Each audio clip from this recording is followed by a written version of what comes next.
Hello friends, welcome back to our channel.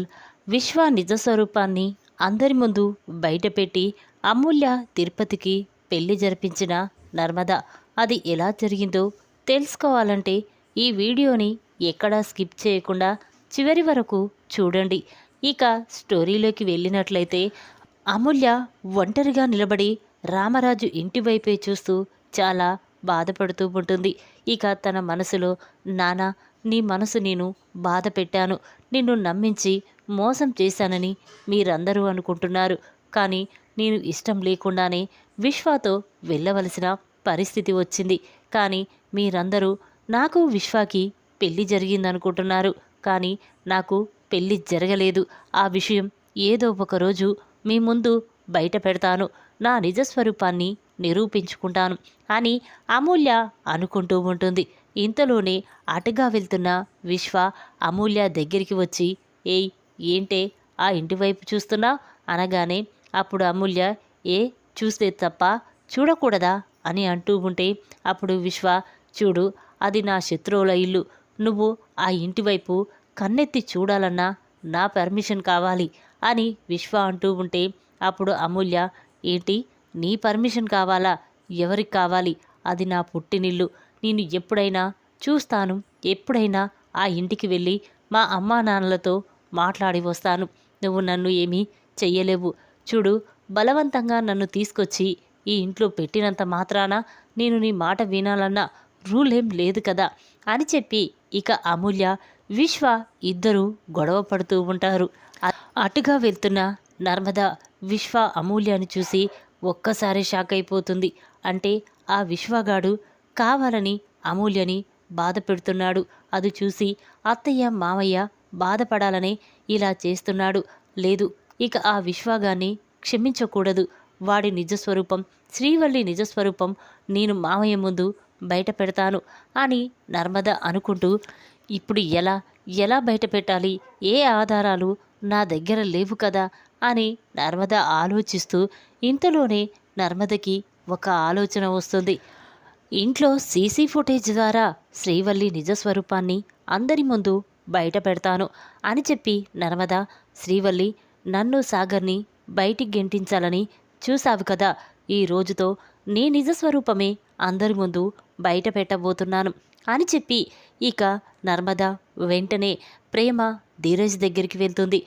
నర్మదను చూసిన ధీరజ్, ఏంటొదినా ఇలా వచ్చావేంటి, నాతో ఏమైనా పనా అనగానే అప్పుడు నర్మద, చూడు ధీరజ్, ఇన్ని రోజులు ఒక ముఖ్యమైన విషయం నీతో చెప్పాలనుకున్నాను, కానీ చెప్పలేకపోయాను. చూడు, అసలు విశ్వాకి అమూల్యకి మధ్య ప్రేమ రాయబారం నడిపించింది ఎవరో కాదు, ఆ శ్రీవల్లే. శ్రీవల్లే ఇంట్లో వాళ్ళందరినీ విడదీయాలని చూస్తుంది. ఇప్పుడు ఆస్తిని సొంతం చేసుకోవాలని చూస్తుంది. అందుకే రైస్ మిల్లు కూడా ఇక తన గుప్పెట్లో ఉందని ఇంట్లో పెత్తనం చెలాయించాలని చూస్తుంది. చూడు ధీరజ్, అసలు శ్రీవల్లి ఎలాంటిదో నీకు తెలియాలంటే ఇప్పుడు ఇంట్లో ఉన్న సీసీ ఫుటేజ్ ద్వారా శ్రీవల్లి నిజస్వరూపం మావయ్య అత్తయ్య ముందు బయట పెట్టొచ్చు, దాంతో తనని ఏదైనా చెయ్యొచ్చు అని నర్మద అంటుంది. ఆ మాటలు విన్న ధీరజ్ ఒక్కసారి షాక్ అయిపోతాడు. ఏంటొదినా, ఒల్లి వదిన ఇలా చేయడమేంటి, ఏం మాట్లాడుతున్నావు అనగానే అప్పుడు నర్మద, అవును ధీరజ్, కావాలంటే ఇంట్లో ఉన్న సీసీ ఫుటేజ్ని ఒక్కసారి ఓపెన్ చేసి చూద్దాం పద అని చెప్పగానే ఇక ధీరజ్, ప్రేమ, నర్మద ముగ్గురు కూడా ఇక అక్కడికి వచ్చి సీసీ ఫుటేజ్ని ఓపెన్ చేసి చూస్తూ ఉంటారు. ఇక అందులో శ్రీవల్లి విశ్వతో ఫోన్ మాట్లాడడం, అంతేకాకుండా ఆ ఫోన్ తీసుకుని వచ్చి అమూల్యతో మాట్లాడించడం, అమూల్యని రాత్రిపూట బలవంతంగా తీసుకువెళ్ళి విశ్వాకి అప్పచెప్పడం, ఇవన్నీ సీసీ ఫుటేజ్లో రికార్డ్ అవుతాయి. అది చూసిన ధీరజ్ ఒక్కసారి షాక్ అయిపోతాడు. ఏంటొదినా, వల్లి వదిన ఇలా చేసిందేంటి, నాన్న అమ్మ తనని ఎంతో నమ్మారు, కానీ మనల్ని అందరినీ ఇలా నమ్మించి మాటలతో మోసం చేస్తుందని అస్సలు అనుకోలేదు. పదవదిన వెంటనే ఈ విషయం నాన్నతో చెప్దాం అని చెప్పి ఇక ముగ్గురు కలిసి రామరాజుని పిలుస్తూ ఉంటారు. నానా నానా అని పిలుస్తూ ఉండగా ఇంతలోనే రామరాజు బయటికి వస్తాడు. ఏంట్రా ఏం జరిగింది? ఎందుకలా అరుస్తున్నావు అంటూ ఉంటే అప్పుడు ధీరజ్, చూడు నానా, ఇన్ని రోజులు ఈ విషయం మన దగ్గర దాచిపెట్టారు. కానీ ఇప్పుడు విశ్వాకి అమూల్యకి మధ్య ఎవరు ప్రేమ రాయబారం నడిపించారో, వాళ్ళిద్దరికీ ఎవరు పెళ్లి చేశారో నాకు తెలుసు నానా అని ధీరజ్ అనగానే ఆ మాటలు విన్న శ్రీవల్లి ఒక్కసారి షాక్ అవుతుంది. ఇక తన మనసులో ఇదేంటి, ధీరజ్కి నిజం ఎలా తెలిసిపోయింది అని కంగారు పడుతూ ఉంటుంది. ఇక వెంటనే రామరాజు, ఏంట్రా, ఏం తెలుసు? అమూల్యకి విశ్వాకి ఎవరు పెళ్లి చేశారో తెలుసా? ఎవర్రా వాళ్ళు? చెప్పు, వాళ్ళు ఎవరైనా కానీ నేను మాత్రం ప్రాణాలతో ఉంచను అని చెప్పి ఇక రామరాజు అనగానే అప్పుడు ధీరజ్, చూడు నానా, ఇన్ని రోజులు ఈ శ్రీవల్లి వదిన మనల్ని నమ్మించి మోసం చేసింది. అసలు ఈ ఇంట్లో మనుషులని, ఈ ఇంట్లోని విడగొట్టడానికే ఆ శ్రీవల్లి విశ్వాతో చేతులు కలిపి అమూల్యాని జీవితాన్ని నాశనం చేయాలని చూసింది. అందుకే ఆ రోజు రాత్రి అమూల్య ఇంట్లో నుండి వెళ్ళిపోవడానికి కారణం ఈ శ్రీవల్లి వదినే అమూల్యాని బలవంతంగా విశ్వాకి అప్పచెప్పింది అని ధీరజ్ అంటాడు. ఆ మాటలు విన్న రామరాజు, వేదవతి ఒక్కసారి షాక్ అయిపోతారు. ఏంట్రా, ఏం మాట్లాడుతున్నావు? ఆ శ్రీవల్లి అమూల్యాని అప్పచెప్పడమేంట్రా అని అంటూ ఉంటే అప్పుడు ధీరజ్, అవును నానా, ఇన్ని రోజులు నేను కూడా ఈ మాటలు నమ్మలేదు. కానీ ఇదంతా చూస్తుంటే ఎవరో మన ఇంట్లో వాళ్ళు చేసినట్టు నాకు అనిపించింది. అందుకే సీసీ ఫుటేజ్ని ఓపెన్ చేసి చూశాను నానా. ఇదిగో, ఒక్కసారి ఈ సీసీ ఫుటేజ్ చూసి నిజం తెలుసుకో అని చెప్పి ఇక ధీరజ్ ఆ సీసీ ఫుటేజ్ని రామరాజుకి ఇస్తాడు. అది చూసిన రామరాజు షాక్ అయిపోతాడు. అప్పుడు శ్రీవల్లి, లేదు మామయ్య, నేను ఎలాంటి తప్పు చేయలేదు. కావాలని వీళ్ళు నా మీద ఉన్నవి లేనివి మీతో చెప్తున్నారు అనగానే అప్పుడు రామరాజు చాలా కోపంగా, నోర్మి, ఇంకొక మాట మాట్లాడమంటే నీ ప్రాణం తీసేస్తాను. ఏంటి, వాళ్ళు కావాలని నీ మీద ఉన్నవి లేనివి చెప్తున్నారా? మరి ఈ సీసీ ఫుటేజ్లో రికార్డ్ అయిందంట, అది నిజం కాదా అంటూ ఉంటే అప్పుడు శ్రీవల్లి చాలా బాధపడుతూ ఉంటుంది. ఇక వెంటనే రామరాజు, ఎందుకు ఇలా చేశావు? ఎందుకు నా కూతురు జీవితాన్ని నాశనం చేయాలనుకున్నావు? శత్రువుతో కలిపి ఎందుకు మన కుటుంబాన్ని విడదీయాలనుకున్నావు అని రామరాజు అంటూ ఉంటే అప్పుడు శ్రీవల్లి, లేదు మామయ్య, అసలు ఆ విశ్వ అమూల్యాని నిజంగానే ప్రేమించానని చెప్పాడు. ఇద్దరికీ పెళ్లి జరిగితే ఈ రెండు కుటుంబాల మధ్య గొడవలు ఉండవని చెప్పాడు. అందుకే వాడి మాటలు గుడ్డిగా నమ్మి నేను అమూల్యాని విశ్వాని కలపాను అనుకున్నాను. అంతేకాని వాడు ఇలా మన ఇంటి మీద ఉన్న కోపంతో, మీ మీద ఉన్న శత్రుత్వంతో అమూల్య జీవితాన్ని నాశనం చేస్తాడని అస్సలు ఊహించలేదు మావయ్య అని చెప్పి ఇక శ్రీవల్లి అంటుంది. ఆ మాటలు విన్న రామరాజుకి చాలా కోపం వస్తుంది. వెంటనే అమూల్య చెంప పగలగొడతాడు. చి, నిన్ను ఎంతగానో నమ్మాను, కానీ నీ మాటల ద్వారా మా ఇంట్లో వాళ్ళందరినీ మోసం చేసి నా కూతుర్ని ఆ ఎదురింటి శత్రువులింటికి పంపించేస్తావా? చి, నీ మొహం చూడాలంటేనే నాకు అసహ్యంగా ఉంది అని చెప్పి ఇక రామరాజు అంటాడు. ఆ మాటలు విన్న నర్మద, ఇదే కాదు మావయ్య, ఇంకా ఒకటుంది. అసలు ఆ రోజు అమూల్యాని బలవంతంగా తీసుకువెళ్ళిన విశ్వగాడు అమూల్యాని పెళ్లి చేసుకోలేదు. అసలు నీ పరువు అందరి ముందు తీయాలని, తలదించుకునేలా చెయ్యాలని వాడు అమూల్యాని తీసుకువెళ్ళి రాత్రంతా గదిలో పెట్టి తాళం వేశాడు. ఉదయాన్నే అమూల్యాన్ని తీసుకొచ్చి మీకు అప్పచెప్పాలని చూశాడు. తను నాతో గడిపిందని అందరితో చెప్పాలనుకున్నాడు. కానీ అమూల్య మాత్రం ఎక్కడ మీరు అందరి ముందు తలదించుకునే పరిస్థితి వస్తుందోనని తన చేతులతోనే తన మెడలో తాళి కట్టుకొని తను ఏ తప్పు చెయ్యలేదని, ప్రేమించిన వాన్నే పెళ్లి చేసుకున్నానని అందరి ముందు చెప్పాలనుకుంది మావయ్య అని నర్మద అంటుంది. ఆ మాటలు విన్న రామరాజు చాలా బాధపడుతూ ఉంటాడు. ఏంటి, అమూల్య నా పరువు కాపాడడం కోసం ఇలా చేసిందా? కానీ అమూల్యాని మీనే అపార్థం చేసుకున్నాను. వెంటనే అమూల్యాని ఇంటికి తీసుకువద్దాం అని రామరాజు అనగానే అప్పుడు నర్మద, లేదు మావయ్య, అమూల్య ఏ తప్పు చెయ్యలేదని అందరికీ తెలియాలి.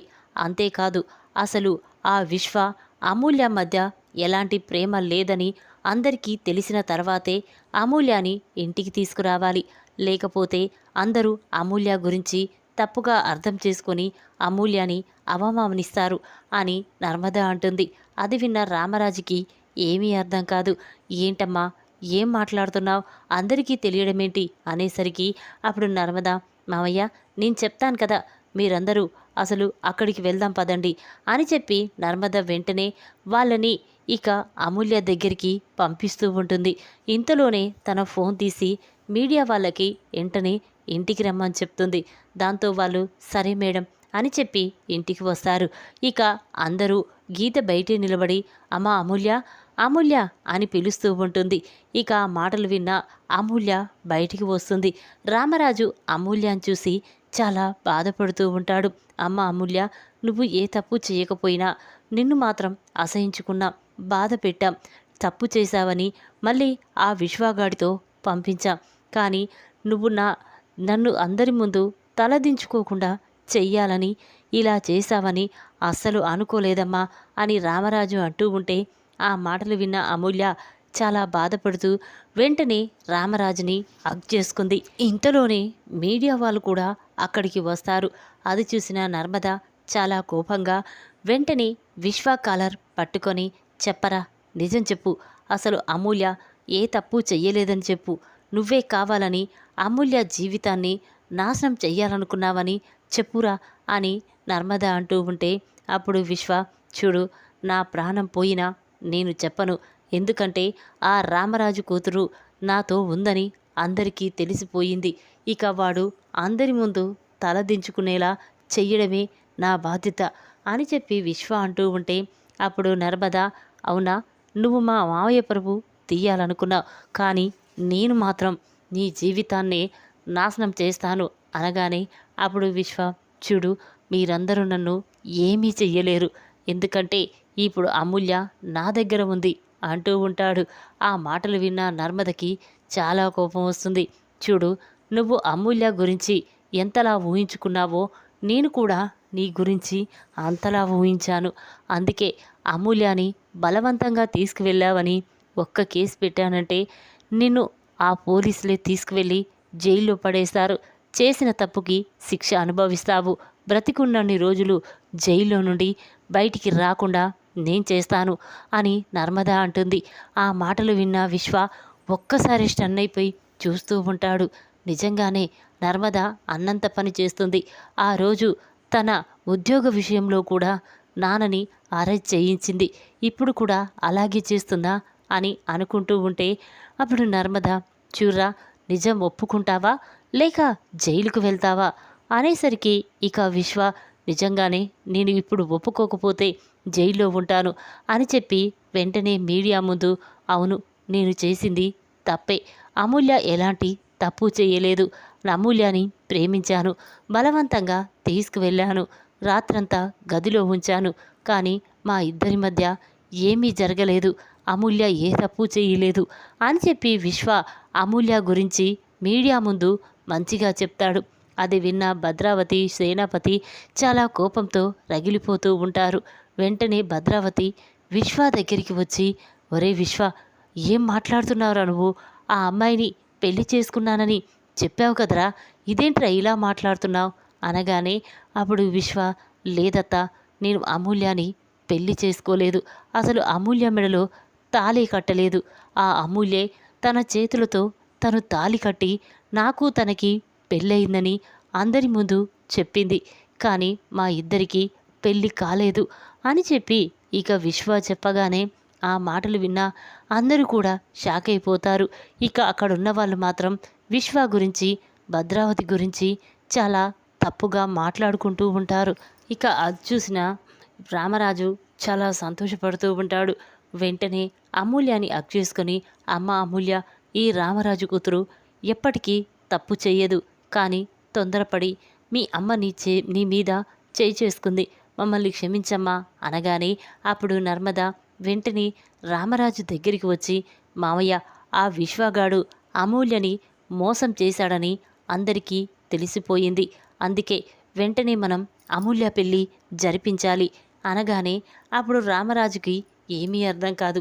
ఏంటమ్మా, ఇప్పటికిప్పుడంటే పెళ్ళి జరగడం అసాధ్యం, చూడు, అయినా అమూల్య ఏ తప్పు చేయలేదని అందరికీ తెలిసింది కదా, ఇంకా ఎందుకు భయపడడం అనగానే అప్పుడు నర్మద, లేదు మావయ్య, ఎంతో తొందరగా అమూల్య పెళ్లి జరిపిస్తే అంత మంచిది అని చెప్పి నర్మద తిరుపతి దగ్గరికి వచ్చి తన రెండు చేతులతో దండం పెడుతూ, బాబాయ్, నువ్వే అమూల్య జీవితాన్ని కాపాడాలి, నువ్వు అమూల్యాని పెళ్లి చేసుకొని సంతోషంగా ఉంచాలి అని నర్మద అంటుంది. ఆ మాటలు విన్న తిరుపతి షాక్ అయిపోయి చూస్తూ ఉంటాడు. ఏంటి, ఏం మాట్లాడుతున్నావు? నేను అమూల్యాని పెళ్లి చేసుకోవడమేంటమ్మా, లేదు అంటూ ఉంటే ఇక రామరాజు, అవునరా తిరుపతి, నేను కూడా అడుగుతున్నాను, నా కూతుర్ని కాపాడి తన జీవితం నాశనమైపోకుండా నువ్వే చూడాలి అని రామరాజు తిరుపతిని ప్రతిమిలాడుతూ ఉంటాడు. అదే విన్న తిరుపతి, ఏంటి బావా, నువ్వు నాకు ఆర్డర్ వేయాలే కానీ బ్రతిమలాడకూడదు. చూడు, నువ్వు ఎవరిని చూపించి తన మెడలో తాలి కట్టమంటే కళ్ళు మూసుకొని కడతాను బావా.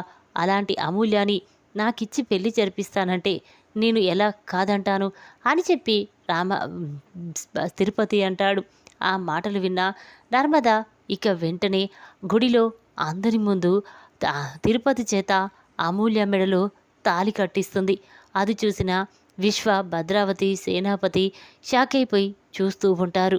ఇక నర్మద వెంటనే ఆ భద్రావతి దగ్గరికి వెళ్ళి, చూడు, నువ్వు మా కుటుంబాన్ని నాశనం చెయ్యాలని చూసావు, నా అమూల్య జీవితాన్ని కూడా నాశనం చెయ్యాలని చూసావు, కానీ నేను మాత్రం విశ్వ నిజస్వరూపాన్ని అందరి ముందు బయట పెట్టాను.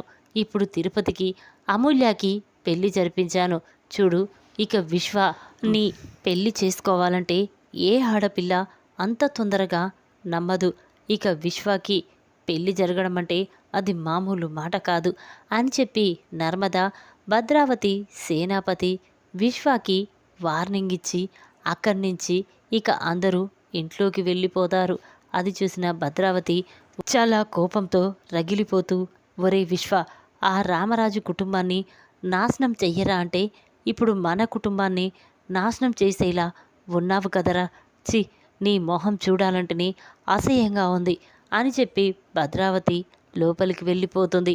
ఇక విశ్వ మాత్రం అమూల్య వెళ్ళిపోయినందుకు చాలా బాధపడుతూ ఉంటాడు. ఇదేంటి, నేను అమూల్యాని ప్రేమించలేదు, కానీ అమూల్య ఇంట్లో నుంచి వెళ్ళిపోతే మాత్రం తట్టుకోలేకపోతున్నాను. లేదు, అత్త కాదన్నా నేను అమూల్య మెడలో తాలి కట్టి నా భార్యగా నేను ఇక్కడికి తీసుకొచ్చుకుంటాను అని చెప్పి ఇక విశ్వ అనుకుంటూ ఉంటాడు. ఈ విధంగా సాగర్, నర్మద నగలు తాకట్టు పెట్టి డబ్బు తెచ్చారని ఆ నిజాన్ని అందరి ముందు, రామరాజు ముందు బయట పెట్టాలని చూసిన శ్రీవల్లి చెంప పగలగొట్టి శ్రీవల్లి నిజస్వరూపాన్ని అందరి ముందు బయటపెట్టిన నర్మద, బయటికి గెంటేసిన చందు. ఈ వీడియో కనుక మీకు నచ్చినట్టయితే లైక్ చేయండి. మరిన్ని వీడియోల కోసం మా ఛానల్ని తప్పకుండా సబ్స్క్రైబ్ చేసుకోండి. Thanks for watching.